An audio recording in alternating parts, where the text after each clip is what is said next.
Hey guys, this is Chris with Rekkid Talk. So I'm doing an episode of You Need Those Rekkids. So this are going to be three LPs that I bought recently. So it's kind of vinyl finds, but it's not 45s. These are actually full size 12-inch albums.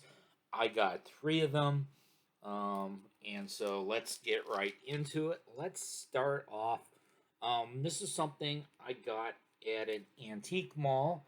Um, I visited this antique mall a couple of times. I've seen this album a couple of times. I've, I've pulled it out. It's like, oh, it's on Atlantic, home of Led Zeppelin and Juliana Hatfield. Uh, they're the guys.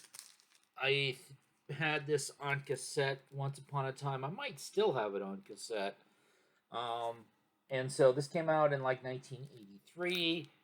They were from New Orleans. This is pretty much kind of, it really sounds like late 70s sort of AOR hard rock, but with a little bit of 80s sounding keyboard into it, but in a good way, not in a bad way.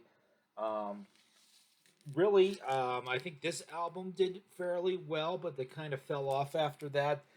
They didn't. I don't think they really fit in once like your Sunset Strip glam metal, hair metal scene got going on. These guys probably would have been a little bit bigger if they put out this album in say 1979 rather than 1983. But I like it. Um, Another gem. This is a gem from the late 70s. This is Sniffin' the Tears, Fickle Heart. This one still has the shrink on it, including the hit single Driver's Seat. Um, and also on Atlantic Records. And there's a whole bunch of people in this band, although apparently not many of them stayed in the band for very long. If you know the song, I mean, Driver's Seat is just such an awesome song. They don't have any other songs that are nearly that awesome, but it's still not too bad. A fun listen. Sounding a little bit new wavy in 1978. The other songs not as much as Driver's Seat. If they could have put out another song or two like Driver's Seat, they would have been a little bit bigger. And so the story how I got this album and the last one I'm going to show you, kind of an embarrassing story for a record collector. There's a place in my hometown that selling used records and has been selling used records for a couple years that I didn't know about. So the story was there's a car audio place. I always just thought of it as that's the place you would go to get a car stereo.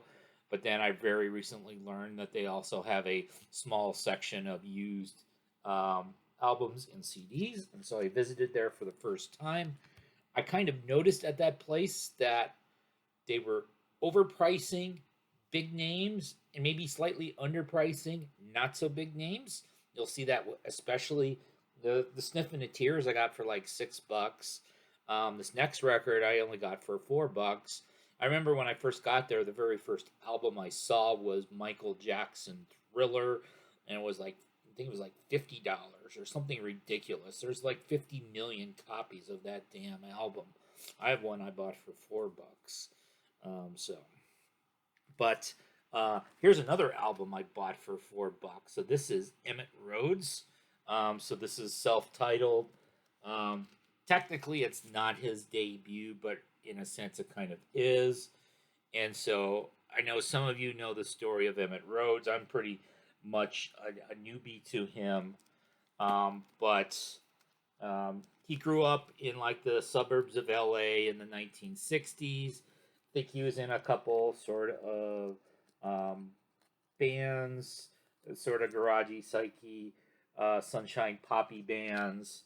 Probably more so than garagey because he's not really garage sounding. Um, and then he got signed to EBC Dunhill Records. Put out this record in 1970, a couple other records, and the deal was he was a complete one-man band. So he wrote everything, recorded everything, produced everything. Studio basically set up at like his parents' house. Did all the instruments, but he was a perfectionist and it was very time-consuming. And the record label wasn't happy because he wasn't pumping out product fast enough. They eventually sued him. Basically drifted away from the music industry. But as far as the music goes, so um, it's his voice sounds a lot like Paul McCartney's voice, and I think that's the obvious comparison that everybody makes. So you've obviously got it sounds like late Beatles, early solo Paul McCartney. So there's kind of you got like the late '60s Beatlesque pop, but you've got a little bit of the singer songwriter vibe going on with him as well. I know this isn't in my typical wheelhouse, but this was fun. Sniff and the Tears and Zebra. So there we go. 3 Rekkids that I bought recently to show you. I'm going to. So I'm trying to set up a thumbnail here